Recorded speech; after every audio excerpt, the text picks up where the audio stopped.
Okay, ready to begin? All right, welcome everyone.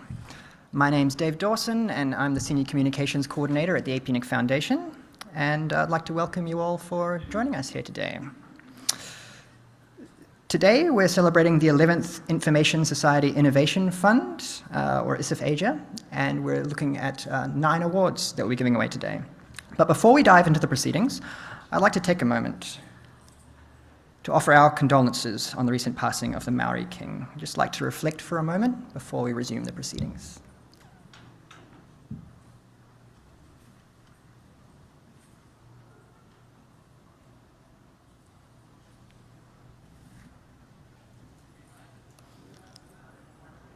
Okay.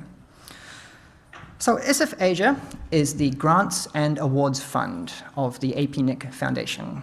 I've got a short video here that I will share that will give you some background behind ISIF-Asia.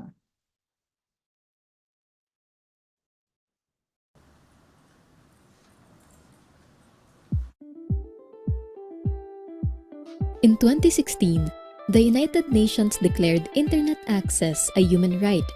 But today, more than a quarter of the Asia-Pacific is still disconnected, leaving many of the most vulnerable people without access to this essential resource. The Information Society Innovation Fund, ISIF-Asia, supports communities in the Asia-Pacific region to research, design, and implement internet-based solutions to achieve the Sustainable Development Goals.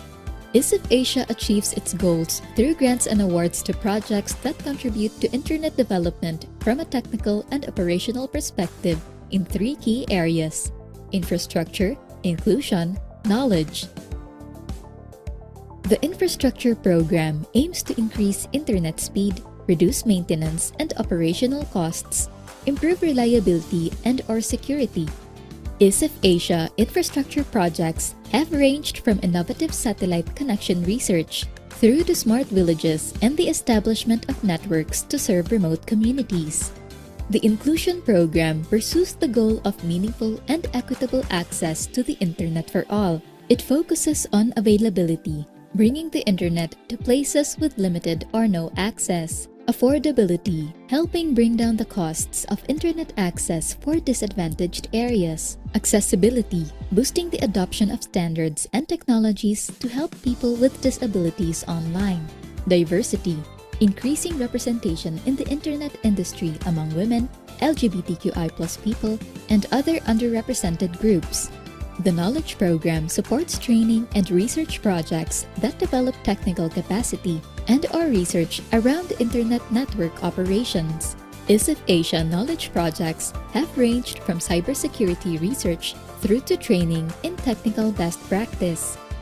ISIF-Asia is run by APNIC Foundation, thanks to generous support from the Asia-Pacific Network Information Center and the Asia-Pacific Internet Development Trust, as well as other generous donors.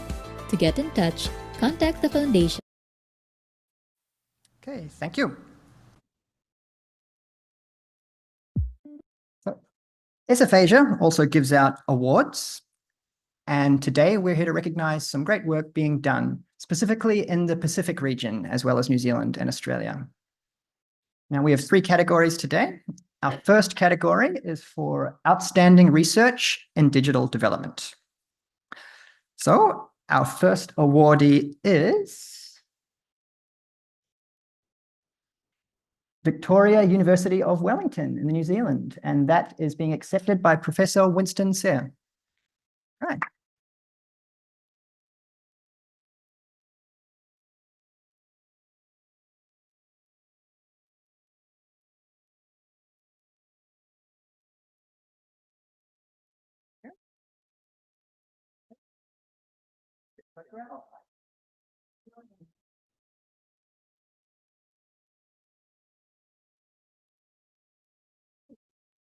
Thank you. Would you like to take this? Yep.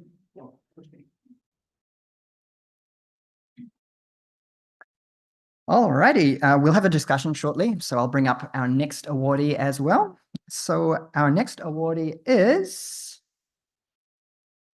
University of Waikato, Searchlight, New Zealand, for research into open awful intercepts.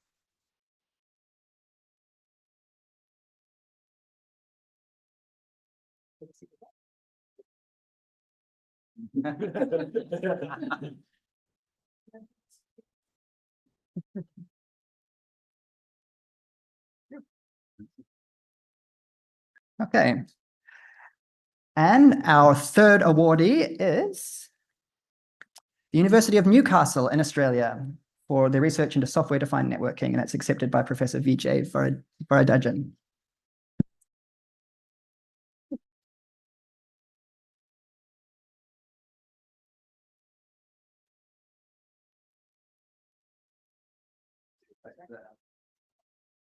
Nice. Would you like to join us over here as well for a photo?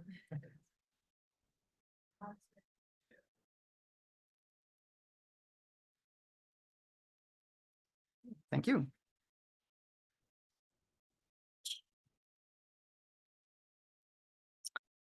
Hey. So I'd like to start by asking you a little bit about your work. First and foremost, securing the internet, it's a pretty broad concept. All different researchers are approaching that in different ways. So I'd like to start by saying, what does it actually mean to you, and how does your work help secure the internet? So I'm going to throw over to Winston first. If you could tell us just a little bit about your project. Just test the mic's working. Hello. Right. Okay. My work actually involves the detection first. So I'm trying to come up with some way to detect anomalies in BGP. And like everybody else, I'm jumping on the AI bandwagon. But I think the thing about detection and monitoring, we always face this issue of privacy. So every time when I tell anyone, oh, I'm trying to do monitoring and detection, everybody starts to freak out. Oh, yeah, you're going to check on my personal data and all that. So I tell you, nope.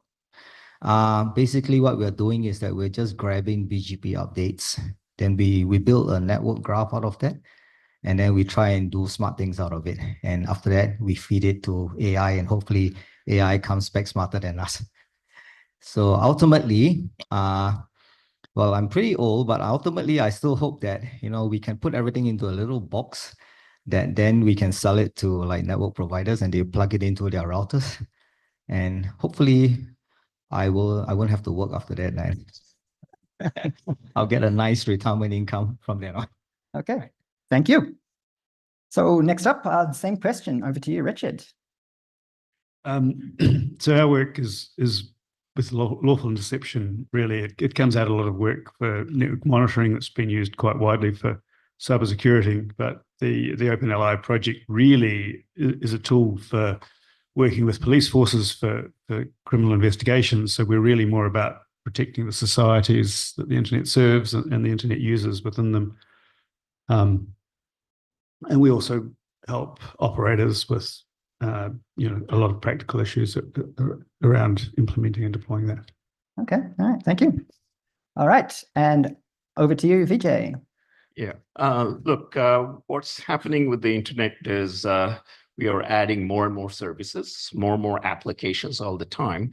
So this work with software-defined networks and network function virtualization, NFV, it is about enabling, first of all, it gives you a bit more of a centralized control, which is a concept which has been around in late 1980s in distributed systems world. That is, the network managers are able to get a better visibility of the network. Once you have the better visibility of the network, then you can dynamically enforce security policies. You can add, when you're adding new services, new devices, so on and so forth. That's one thing it gives. But at the same time, what this NFV does, that is the network function virtualization, what it does is, you see, Winston was talking about use of AI. The NFV is like software programs, right, which moves around, which you can move around the internet. So you can dynamically enforce policies on nodes using this NFV. And part of an example of an NFV could be a machine learning program, which is able to detect these attacks is happening on this node, and it tells the controller, SDN controller, and then the SDN controller dynamically works out the remedy for the particular attack or the threat that is being detected in this node. That could be slightly different from another node, which is happening in another network. So it is this dynamic determination of attacks and dynamic placement of security policies in the enforcement, which is enabled by this NFV. And the software-defined networks is the one, is like the nerve center, which I can controller, which manages all these policies and so on. So that's, so in a nutshell, what is this all about? It's all about, as the internet improves and new services and applications are being added, how can you get a better visibility and control security and privacy, enhance that? That's what this is about. All right. Okay. Thank you. I've just got a few sort of follow-up questions. I might ask you, Richard, the implications of your work for network operators, who, as I understand it, can sometimes be quite challenging when they need to implement these kind of lawful intercept policies that the governments might require. How does your work help them? They have, in some places, depending on the jurisdiction, specific requirements that they have to meet. And we help them meet those requirements at in an affordable way. I'm not going to say free, even though it's open source software. There's always costs involved in implementing things. We provide software that's reasonably easy to manage and to integrate, and then we back that up with quite a lot of support and services in order to make it simple for them to do that. All right. Thank you. All right. Another question I'd like to ask is, what are some of the challenges that you kind of face in your work as well to securing the internet? Like, what are the roadblocks that kind of make things a little bit tough sometimes? I might throw over to you first, Winston. Right. Yeah, actually, that's true, right? The kind of challenges that we face primarily, my work is very technical. So the primary challenge is the rate at which the internet is growing and the amount of traffic that is being carried in the internet.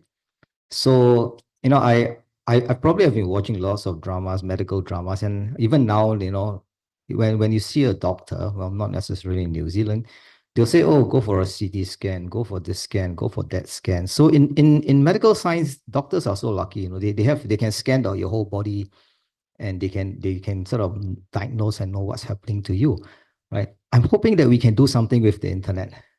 That's really a big dream, right? How do you actually scan the internet and figure out where the problem is? So I'm hoping that, that's primarily the biggest problem that I think I face, is that the internet is out there. There's no fast or easy way for you to really figure out what's going on. And things are happening at such a speed that, we have to rely on technology to try to, overcome technology. So that primarily, I think, is our biggest challenge. Okay, thank you.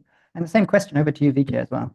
Yeah, look, I think perhaps the fundamental challenge in the internet or technology in general, whether it's network technology, systems technology, or applications, is, it is one of believing identifying what is the so-called truth, what is fact, what is not fact. So this is probably the biggest challenge for our society at the moment. We have so much. So what is that doing? It is because it is leading to a society where we do not trust the information that we are seeing when we are looking into our networks. And that has got serious implications, whether it is to do with elections, what we have witnessed over the last few years, since 2016, 2017 onwards. But also it is sort of, it's causing a problem because it's affecting the core question of democracy, what we believe in. We have to have shared values.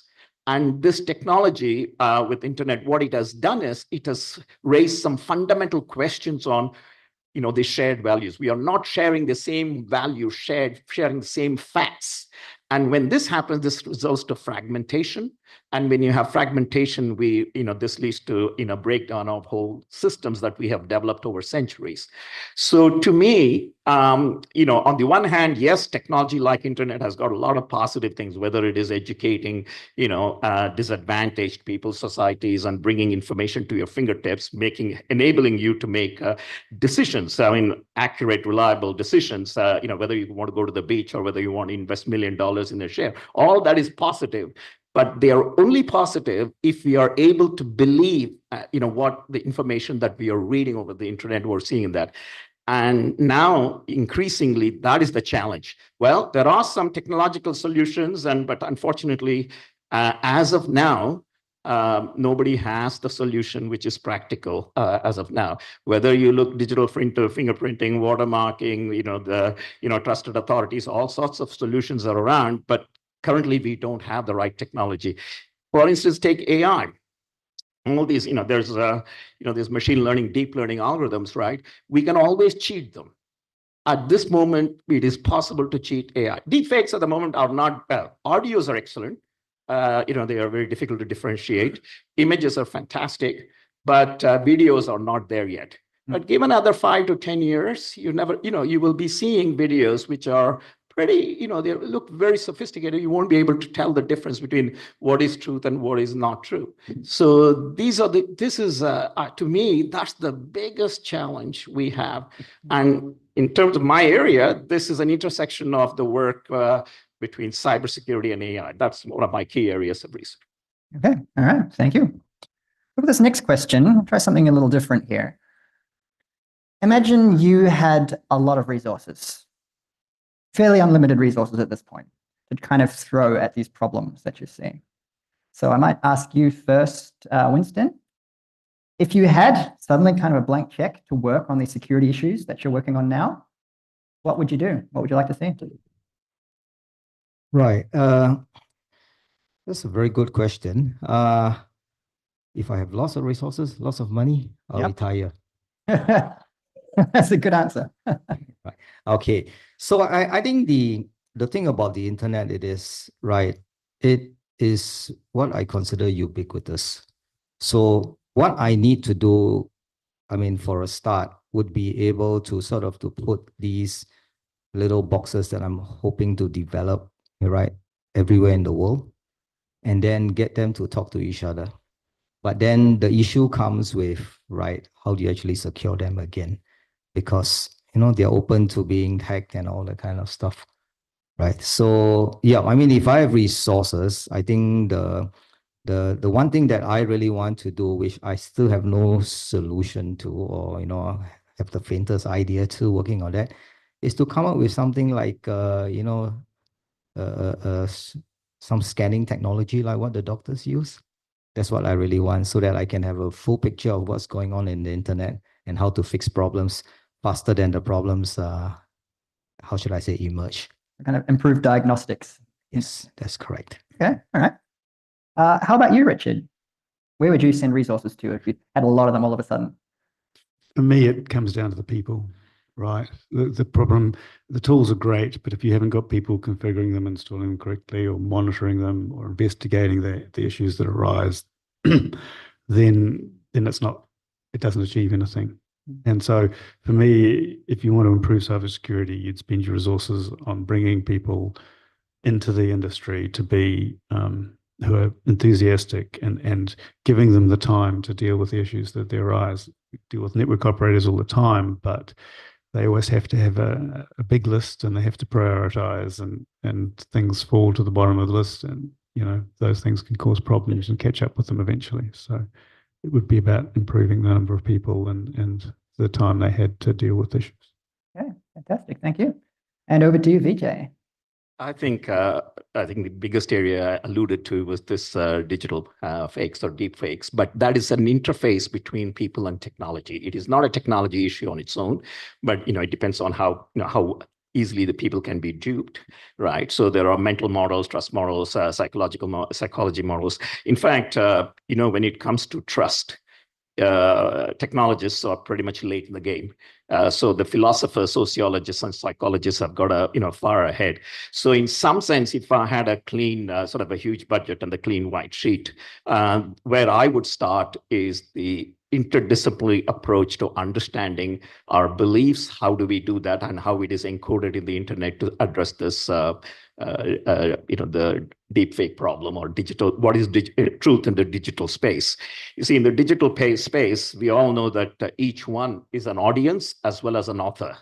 And what is true is the truth that we create for ourselves. So in that sense, we need to bring the psychologists, sociologists, and the philosophers along with the technologists to do that. So that's the focus. And in fact, I would love to have those unlimited resources that you're talking about. When are you going to hand that away, Dave? Well, if there are any donors out there who end up listening to this, then yeah, get in touch with us or these guys. All right, well, thank you for that. So I'm going to wrap this up, but just one kind of last question, really brief one, so we don't have that much time left.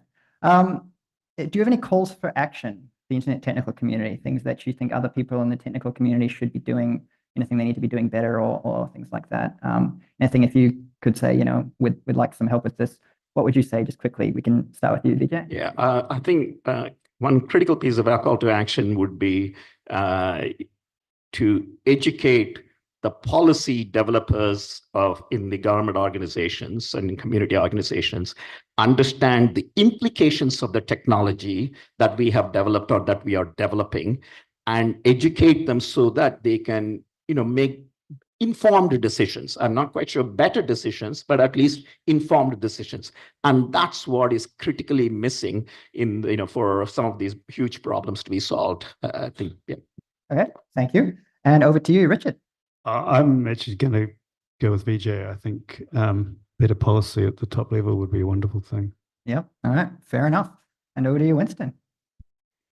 Yep. I think, yes, probably in terms of policies, I would say more in terms of the politics, right? So many times I notice that technology gets hampered, not because the technology is bad, but more because of the politics and the policies involved.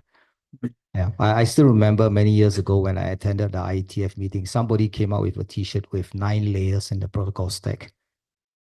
So above the application layer is the economic layer, and the one on top of the economic layer is the political layer. And that they joke is the worst layer to deal with.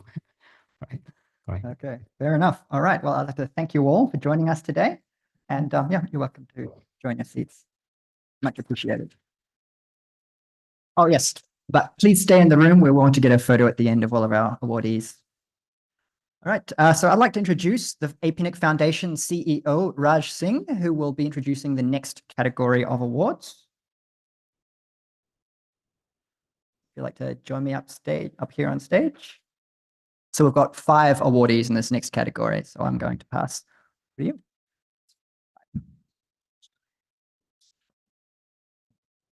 Keep an eye on me. I'll warn you. Right, good afternoon. Thank you for joining us here today. It's an honor to present these awards, and I'm so glad you would have realized by now that we are focusing on the Pacific. I think often, as a lot of my Pacific colleagues keep on telling me, that we talk about Asia and the Pacific, but the Pacific is maybe sometimes an afterthought, or it's a little tag on at the end. So it's great that my team and the board has been supportive of us in focusing these awards on the Pacific part of the Asia Pacific, and of course the larger Oceania part, as we call it, including Australia and New Zealand. So, sorry. I knew I had to have something in my hand, so sorry about that. Right, so it's my pleasure to introduce the next category of awards, which is Outstanding Contributions to Digital Development. We've got 5 wonderful awardees that we'd like to learn a little bit about today. And so let's get on with it. Next slide, right? Yeah. And okay, right. See, I need to be educated, obviously, on what to do. The first awardee is, no drum rolls? Okay, thank you. Blue Waves Wireless, and we have Lenora Liotta here to accept the award for the work on connectivity in Samoa.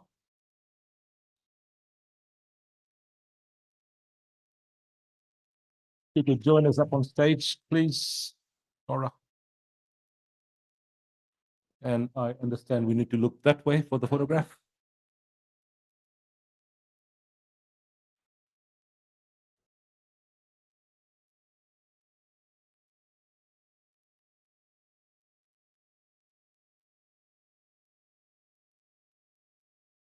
Thank you.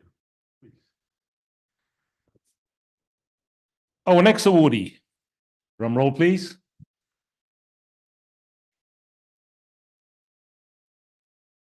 Code Avengers, and we have Damon Khan here to accept the award.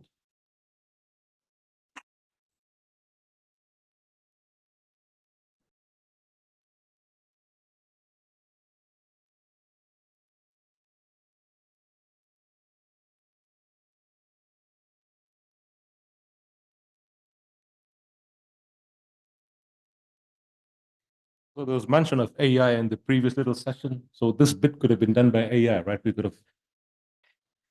Right. Now, just to talk a little bit about Code Avengers, they've done some great things with digital literacy in Samoan schools. And I understand that they're also an interesting relationship here with the work that Lenora is doing. So, and hopefully we'll learn a little bit about their synergies and their collaboration in a little while when we ask them a few questions.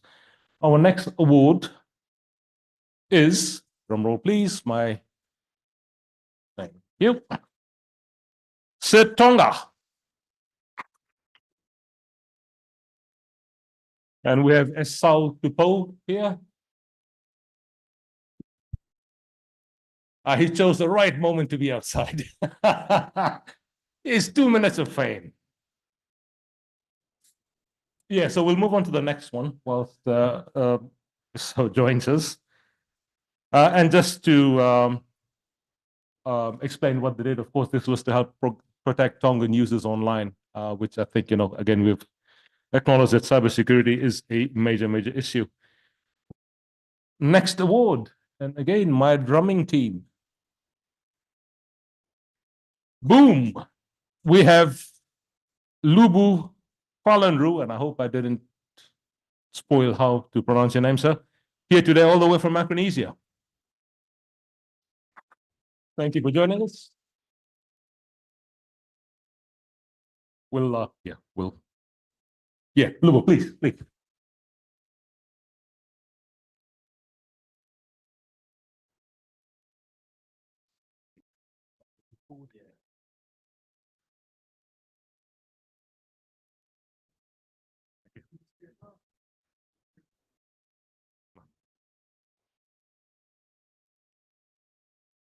All right, thank you.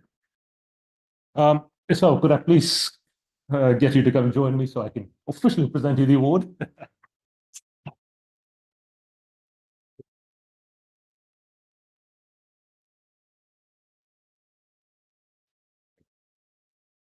So please take a seat. And our final awardee, Satsol from the Solomon Islands. Jason.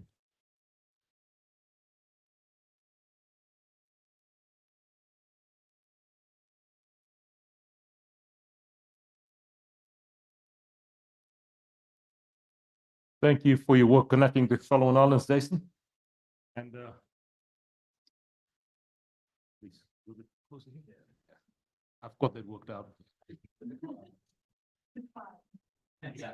Wait, one more. Right.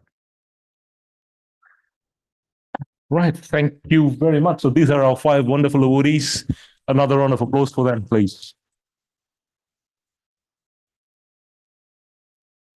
So I just have a couple of questions. I know if I don't think we have too much time, but maybe I can take a few minutes just to ask them a few questions here. There's 5 awardees, so obviously 5 responses will take a little bit of time. So we'll see how we go with time, and I've got my timekeepers ready to throw things at me if I'm running late. To get started, I'd like to ask each of you a question. How has your work supported internet development in the Pacific? Could I start with you, Lenora? Hello. For us, I can speak only of Samoa and how much connectivity, especially in very remote districts in Samoa, has been received very well by our people. Before we were able to provide this resource to our people, they didn't know what the internet was, or the the level of empowerment and how much their lives were better.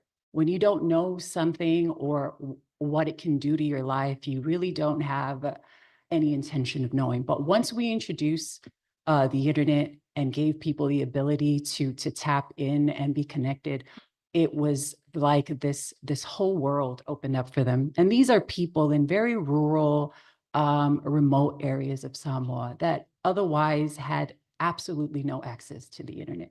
So the fact that their lives just were better and just got to a point where they felt empowered.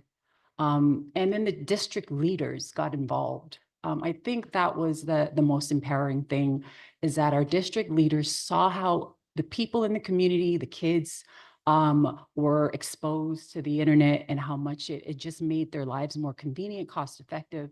That is how the project has just evolved to what it is now, to where Ministry of Women and Social Development in Samoa has now taken it on to the point where they're having the district communities that now there are 51 district communities in Samoa. And each district community is now empowered to have internet and provide connectivity to our people. Further to that, I believe, and we are in talks to where hopefully they're expanding it to community services where the internet will be provided to the local people in the districts and the villages. So I believe with that, I feel as though the impact in our people's lives has been great. Yeah. And I'd just like to thanks for sharing your thoughts, Laura. One thing I'd just like to pick on, and I think we've seen this time and time and again as we walk through the Asia Pacific region in particular, that if we have a local champion who can help sell your idea, sell your story, like your district leaders, and then when you have, be it local government or a higher level of government also get involved, I think it helps to amplify the work and scale it up. Doesn't always work, but I think that is the pathway that really helps things along. So thank you for that. Damon, if I could ask you the same question. Sure, yeah. First of all, hi everyone. I'm Damon. Awesome privilege to be here, and I just want to say first and foremost, just heartfelt gratitude to ISIF and the APNIC Foundation for this incredible honor. Thank you very much. Just to give you some context here, Code Avengers is an e-learning platform specialized in computer science and digital technologies education, as well as a professional development provider. So schools, universities, districts, community groups, and even governments use Code Avengers to build and grow their digital literacy and digital technologies programs. Last year, we had the privilege of rolling out a digital literacy program to rural schools in Samoa. And through that program, which we actually partnered with Blue Wave Wireless on, 10 schools were connected to the internet with high-speed satellite dishes. Those schools were then outfitted with laptops and 3-year data plans, as well as 3 years access to the Code Avengers e-learning platform. And then 64 primary school teachers from those 10 schools then underwent ICT capability training with Code Avengers. And that ensured that both the teachers and the students could use their newfound connectivity devices and e-learning resources to their fullest potential. During our time there and during the program, we actually also trained 4 local professionals to be able to deliver that ICT capability program to educators in schools after we had gone. And what that did is it created a self-sustaining, enduring cycle of professional development that could continue by the people, for the people. Additionally, during those workshops that we did with the teachers, they were actually trained on how to integrate digital technologies into their curriculum, as well as leveraging their digital devices to support all curriculum areas. Amazingly, those schools engaged nearly 1,000 students from rural communities in just 6 months. I'm happy to report too that those programs are still going strong. I actually just set up more student accounts for a school yesterday. And there seems to be like some friendly competition going on between the schools and who can get the most student engagement. So it's really cool to see. But I really do believe that that's the power of, or the impact of empowering the people. If you can get them the right resources, the right support, and the right training, they will set up those programs for themselves and they will own those. I'm also happy to share that we're now in the stages of planning a national program, so a national digital literacy program. And we're actually working with the Honourable Prime Minister of Samoa, Her Excellency Fiame Naomi Mataafa, who supports this program to roll that out. what we're looking for now is for forward-thinking visionary donors to support this all-inclusive digital transformation. And if given the opportunity, we would love to do the same digital literacy program for all peoples and all nations in the Pacific. Lastly, though, and this is a little bit beyond the question, but I do just want to say thank you again for the award. But for me, this award really represents the power of collaboration in bridging the digital divide, because the program that we ran last year was not a solo effort. Vivian said it really well this morning in her keynote talk, that it's not the power of one, it's the power of many. And so we're grateful to have been able to partner with so many awesome people, ISIF Asia, APNIC, Pacific Cooperation Foundation, even companies like Lighthouse and PB Tech who supplied the devices, and then our amazing partners, Blue Wave Wireless and their charitable arm, E3 Samoa. Yeah, hopefully that answered the question. Maybe might have been I too think much. you've done quite well, sir. Thank you. So a couple of things to pick on there. One, just the collaboration between two of our grantees, right? And it's also interesting, on the one side, we had what I would call internet development, or internet infrastructure development. And then we've got Damon and his team who've used that infrastructure for digital development aspects and in order to bring about digital transformation. So this is the sort of collaboration we do like to see. And I hope more of our grantees can do that. We have other stories as well, but it's lovely to see that we could have done this in the Pacific. And maybe these 5 will find some way to collaborate across the 4 different countries going forward. So if I can ask you the same question.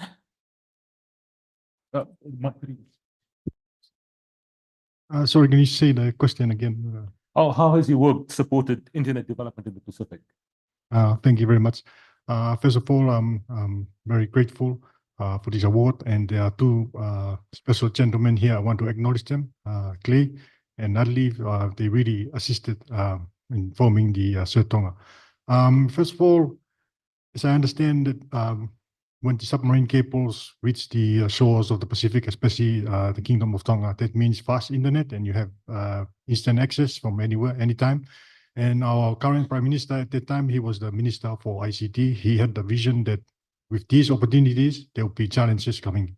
He formed up the Cyber Challenge Task Force, and there were the requirements for some kind of special body to responsible for the challenges and the issues that will arise from this innovation.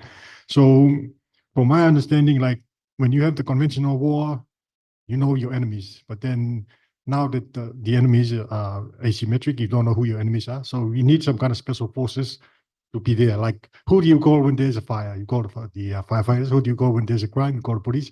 Then who do you call when there's something strange in the neighborhood? Ghostbusters. But then who do you call if there's a cyber incident, or say there's a cyber attack or something happens to your network? Then there's a CERT.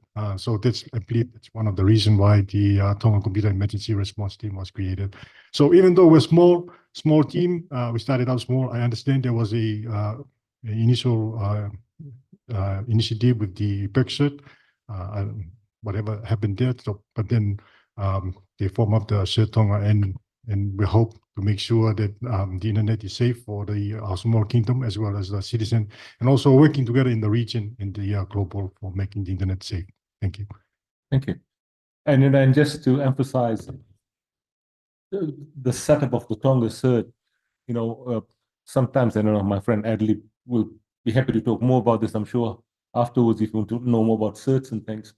But, if a small country like Tonga can do it, I'm sure others can as well, right? And sometimes we seem to struggle setting up CERTs and CSERTs and so on in some economies and in some locations. So, it's a great example of what can be achieved when you have, people who really want to get that done. So, congratulations to you and your team, sir. Right. Can I turn to Lubu for the same question? How has your work supported internet development in the Pacific?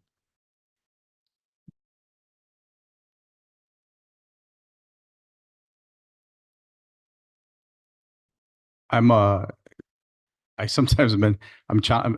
of all, I just want to say thank you for this award. Thank you to APNIC Foundation. They have not been just a supporter with some of our projects with resources, but also moral support, which is a huge component with a lot of the challenges that we had to go through. what we did from the beginning, you know, there were large funds that were large grants that were given to the nation to do. This was even years before our entry, and but you know, it's, I think the gentleman earlier when he mentioned about the different tech stacks or whatever, and the last stack being politics. I certainly appreciate him saying that, and that observation, that I think there's a play there. Now, and again, I can only speak with from just personal experience share for our area. Yes, there's a lot of politics involved, and you know, we had it's called Act 2014, to open up and liberalize the communications. And there were a few events that was happening even prior on my home islands that was under the skies of economic development, but clearly not to the advantage of local people.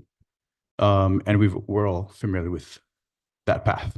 So this all originated from the need to, okay, how can I give back to my roots? And one of the things, and the bar, it's not that challenging. The bar is low in terms of creating some economic impact, but the ones that I know of are digital impacts, and they require the infrastructure to be drastically improved.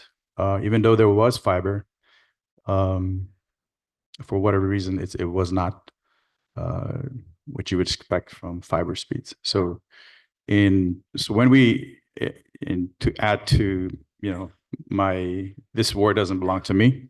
So it belongs to my ground team, my, you know, a team of sons and daughters, both who never left the island, and some who have, and coming together and basically saying, you know, we can't wait. I've met, we're starting with the communities, and there are applications. Those applications are very, they have high sense of urgency. And that's the framework. So when we did a presentation in 2019, we met with all of our leaders, including we have a fourth branch, our Council of Chiefs. And that presentation, I didn't even talk about tech. I didn't even talk about speeds. I didn't talk about anything of that. I talked only about the applications and solutions to local pain points. That was probably the best thing we did, because that's what our leaders can understand and grab onto. You know, speeds and all that don't really mean anything unless you understand what those applications are. So that's a big, that was one of our missions, was that when we're not just going to connect, but we're in simultaneously, and you know, maybe we bit a lot more than we could have chewed on, but simultaneously we need to deliver applications that solve things. So there were a lot of challenges that we overcame. You know, a lot of the bigger, grander project was actually stalled, and they needed a few more check boxes, and we were that. And so we pulled off literally a miracle in, I think it was the end of 2021, where the dark fiber cable was, thanks to World Bank, was laid, but we had to pull our own. We had to refactor the cable line station, and we had to build on both sides. We had to build two networks. I have even more fiber in Guam than my own home island. So there was no infrastructure, but I use that as a, you know, that's proof of you know, a local team and them pulling it off. So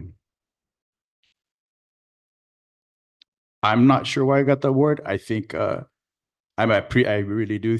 I'm appreciative, and our work is not done. And yes, we've made giant impacts. We've connected 19 schools. We've the first like literally the day we lit up, we lit up a school at the same time. A true tele-education happened, and this trickles down to like telemed and all sorts of things. We've been building also a lot of applications in the works, and that's actually where I think this whole group and APNIC comes into play. We, you know, it takes a village. Sometimes the village needs to expand and grow, and because a lot of these pain points are similar in other areas, and there's economy of scale there where if we can share and work together, that'll go a long way. Thank you. And you know, some of what you said a little bit earlier as you were speaking. So when I start talking about internet development these days, the question I ask is okay, and what?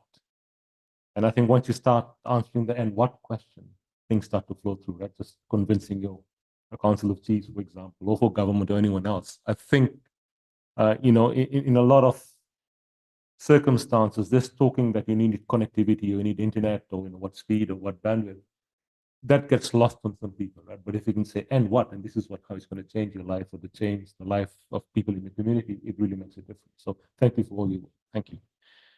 Jason, last but not least, how has your work been? Okay, hello everyone. Yeah, I'm Jason from Solomon Islands.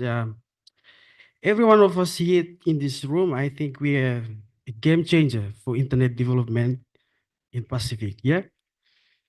So your role and my role, we made a difference for the Pacific. So thumbs up to us.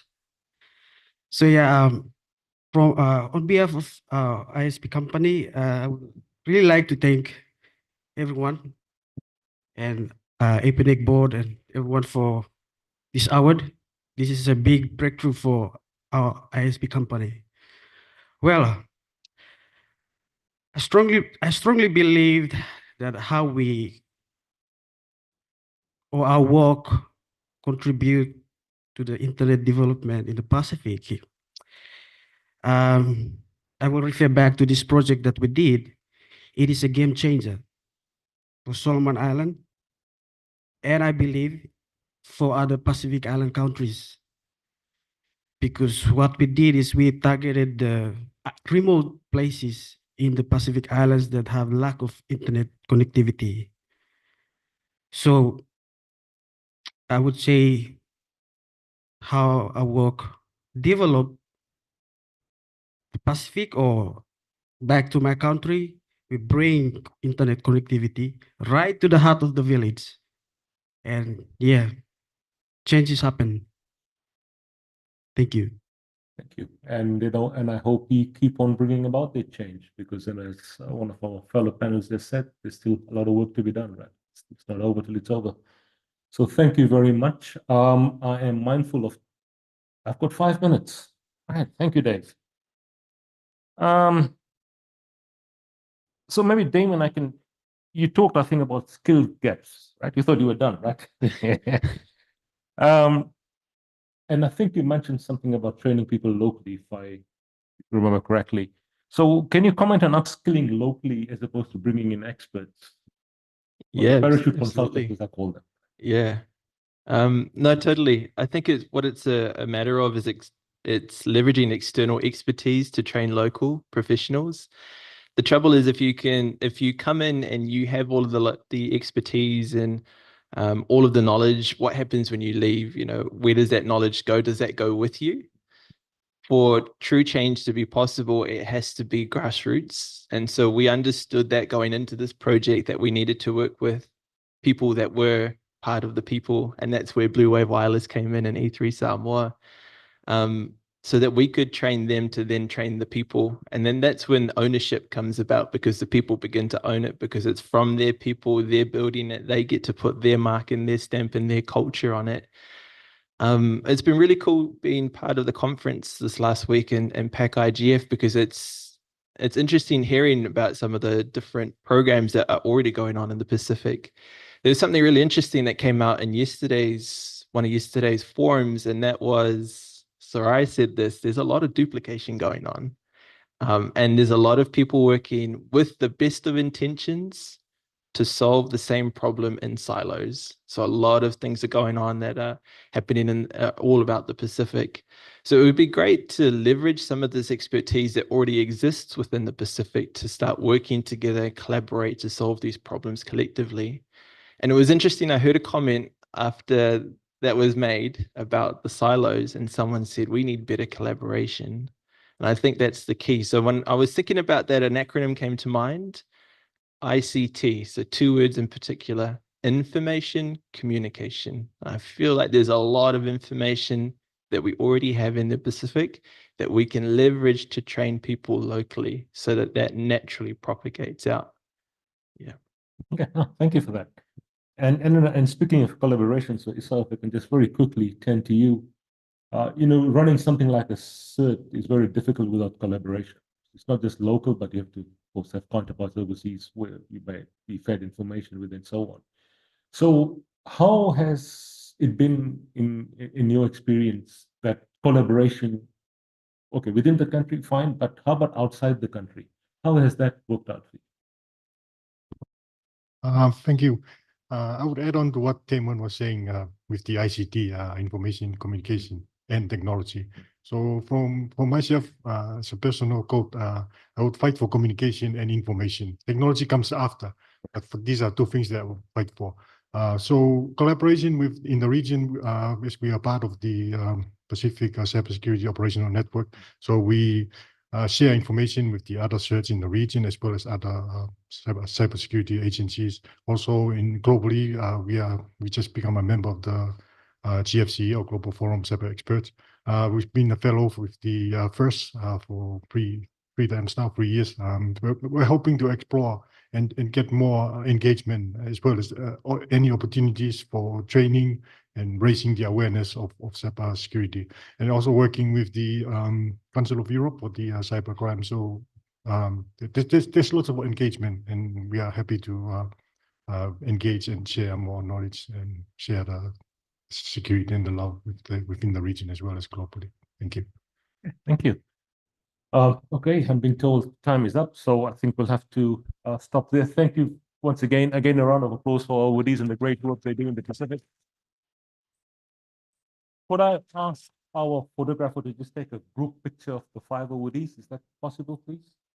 Yeah, and then we'll do another one with the first lot. I think we forgot to do that. So if you could just do these 5, please, if it's okay. And then we'll come back to the first.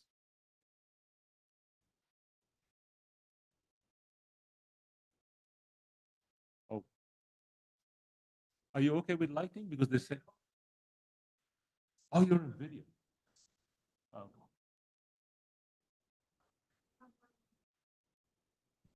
Yeah.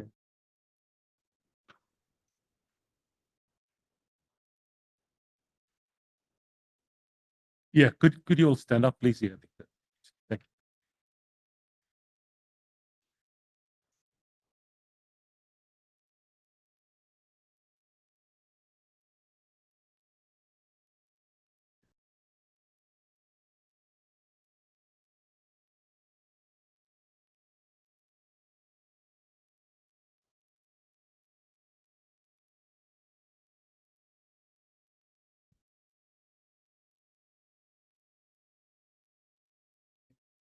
Brett, thank you very much, and congratulations again.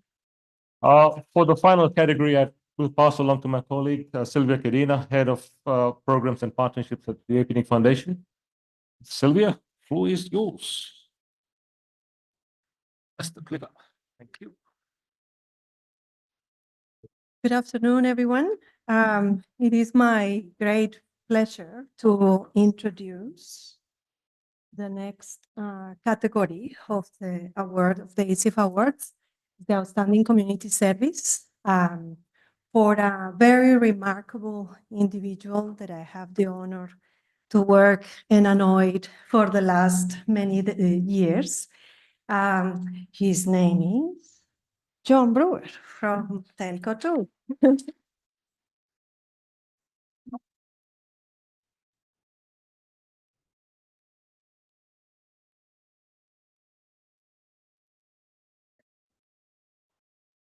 And then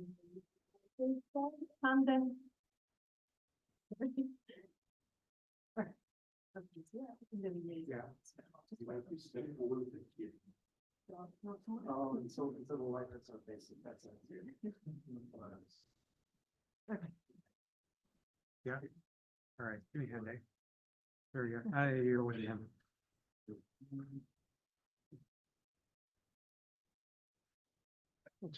All right. sit down for a minute so I can know you more. Sir, I think John did a great job. If you who was in the keynote session before, okay, testing attendance, sir. John did a great work just showing the breadth and depth of his work. Some of that, the foundation and before the foundation existed was funded through our work with the peering strategy for the Pacific. And that's when I learned about his love of maps and data and traffic and how to analyze information.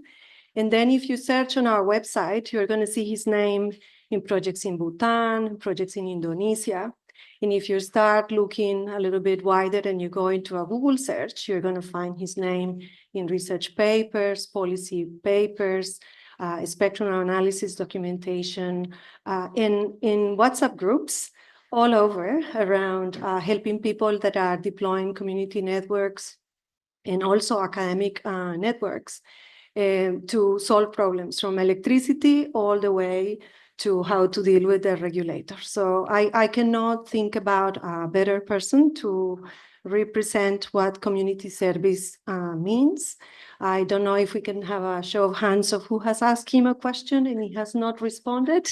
So I think that if you ask him, he will be, that generosity with his knowledge and his expertise and his contacts is something that is absolutely remarkable. And I am honored to have worked with you over the years. So with that, I'm going to ask you what motivates you as the foundation is always trying to build and support these champions in the community. What motivates you to be such a champion in the community, and what do you expect others to see in a similar capacity? What can we do to support that? Well, what motivates me? I like building things. I think if people weren't talking to me, I'd be over at the Lego table. I'd be building things. But also, I like helping people build things, and I like helping people solve problems. And so I should thank. Of course, I have to thank you and APNIC and APNIC Foundation and the University of Oregon, first off, for helping me to act as a trainer at PACNOG meetings, at APNIC meetings, at Apricot meetings, at SANOG meetings, allowing me to get in front of a classroom for a week at a time and give people devices, help people with Linux virtual machines, help people with code. And then because of these meetings and these trainings, I've met people who say, oh, John, how can we fix this problem with this network? What can we do to extend to this community? And I just love doing it. And it's just fun. So that's what motivates me. That's why I do it. And what do you think the foundation can do to support other champions in the community to keep that spirit alive so we can strengthen collaboration? Well, things like this WhatsApp group that we've got are very informal, but they're quite good. You know, I think getting people together and getting them talking in workshops and trainings is probably the best thing. Get people together so that they meet once. After you've met once or twice, then the relationship is much easier to take on a WhatsApp or a Facebook group or by email or phone or whatever. But you kind of need to meet and work with the person, not just for one day, a few days solving problems together, and then you have this bond. So that's what you get people together. Dave mentioned a couple of questions in the first block that were on what are the challenges that you see for the, okay, it's my timer. Yeah, it's time to go. It's time for afternoon tea. what are the challenges that you see for the internet in the Asia Pacific moving forward? That would be my next question. The biggest challenge I see now that I've worked in, I think, 20 different countries in the region is regulatory. The regulators don't believe that everyone should be able to build infrastructure. They think that telecommunications infrastructure should just be built by 2 or 3 franchised big corporations. And I think it's important to open up the building of internet infrastructure, especially in rural and remote areas, to small companies, and not to worry about regulating them until they have 1,000 customers or 10,000 customers, because it's too much for a company with 10 customers or 20 customers to worry about regulations and forms and applications and fees and things like that. All they want to do is provide connectivity to their communities. Why not let them? That's an excellent segue to my final question, which is what would be your call for action for the community to engage in that level to make things better? I think my call for action is for everybody to have a united voice to our regional bodies that deal with regulators and say, look at the benefits that we see in places like New Zealand, where anyone is allowed to go and help their remote communities. You see Robin with Midi Midi on the grid. You see them bringing cellular connectivity to a community that only has 80 people at the most, that's isolated by 3 hours from the nearest pharmacy. They could do this because they didn't need permission. That's fantastic. Thank you very much for all your service to the community in the region, for the generosity that you show every day, sharing your knowledge and your expertise. And I, ask him questions. He's very happy to keep doing that. But my call for action for people in the community is to get inspired and be generous with what you know. Use this opportunity in this conference and in the places where APNIC is to volunteer, to be participate in a program committee, to be part of the fellows program and be a mentor to fellows, to participate in our selection committee for ESIF Asia, to go into all of those trainings and be a volunteer trainer for APNIC. Find your poison, let's say, to be able to give back to the community, because the community is only what we make the community to be. And if we can maintain that spirit of community service, I think the internet in the region will be in very good hands. So with that, I think I will pass on the microphone again to Dave, that has the final segment of this awards ceremony. And I just would like to thank you all for staying until the end. So please don't go.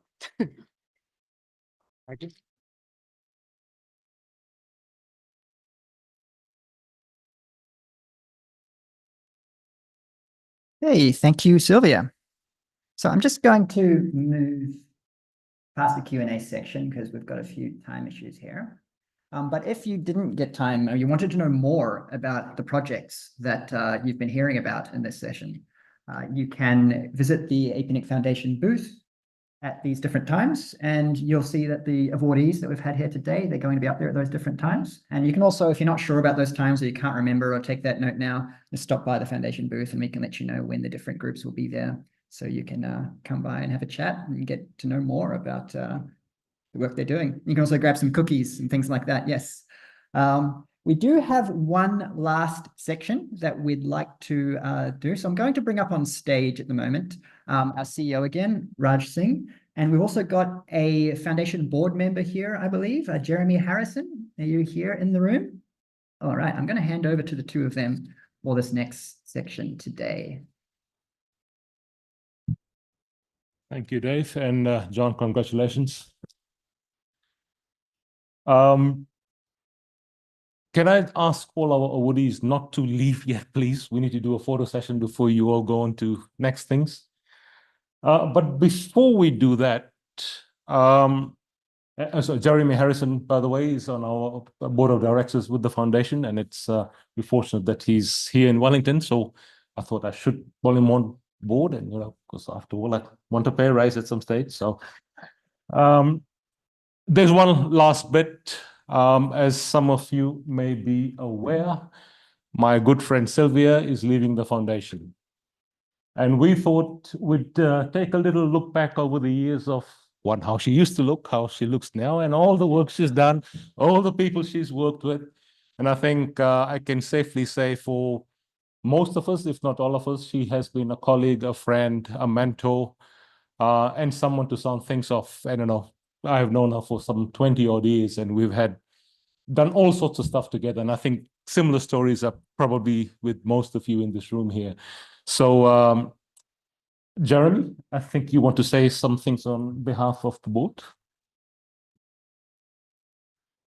Thank you, Raj. Hello, everybody. My name's Jeremy. I'm from the APNIC Foundation board. I'm going to try and avoid making eye contact with Sylvia as I say this, and I've written it down so I don't forget. But on behalf of the board, I do want to say thank you to Sylvia for her years of passion and advocacy for the work of the foundation, its projects, its grant recipients, and more broadly for the Asia-Pacific internet community. Sylvia was instrumental in the establishment of the foundation, and her dedication to its mission has been a huge part of its success. So we do want to say thank you to Sylvia. We wish you nothing but happiness and success. But gladly, we know that while we might be losing you directly, it's the global internet community that now gets the benefit of your time. So thank you. Thank you. No, I want you to come up.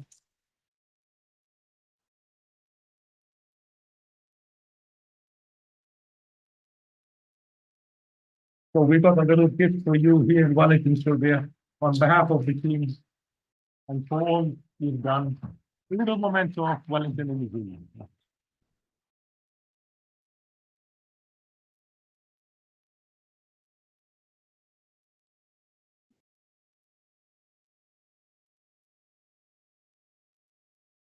And of course, we'll be selling photos with Sylvia for $10 a pop, just to help in our fundraising. Which also reminds me, if we've talked about a lot of things we've done, projects we've supported, impact we've had, outcomes we have reached in the community there.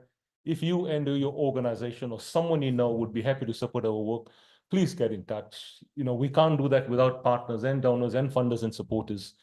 And as much as we'd like to say we can do stuff without money, that's not true. All the stuff that's happened here is thanks to our patrons and our sponsors, but to amplify this, scale this up further, we need further support. So please, if you have any ideas, please come talk to us.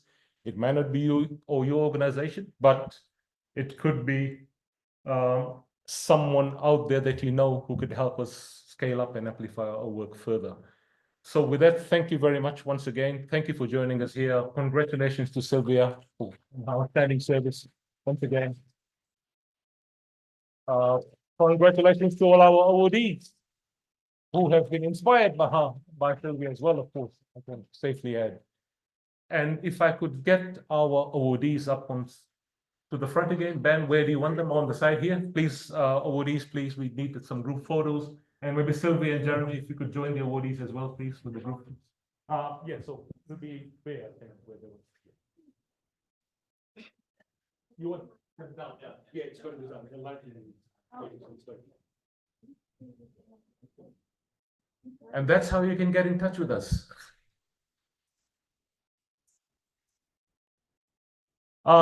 In case you don't want to pay $10 for the photo with Sylvia, you are welcome to leave as we do our photo shoots. But if you want to stay, you're welcome to stay on. Yeah, I should have brought my hat. Yeah.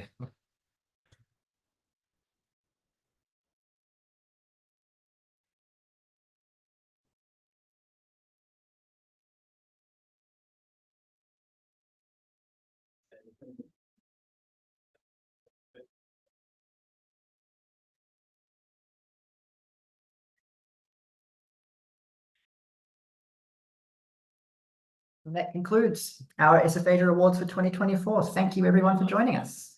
And again, if you want to learn more about those projects, stop by our booth. I'll leave that there. Thank you.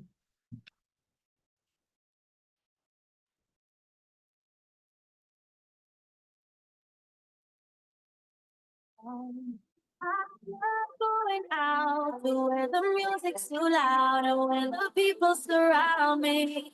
Yeah, here's my best advice. Just let me stay in this vibe and never think that you owe me. Yeah, you can talk to me, boy, and you can move it up close, but that's as far as it goes. I'm not your baby. I might be up for a dance. I might be holding your hand, but that's all I can say. I'm not your baby, no. You're not gonna get what you came here for. I'm leaving as soon as you ask. Yeah, you can talk to me, boy, and you can move as far as it goes.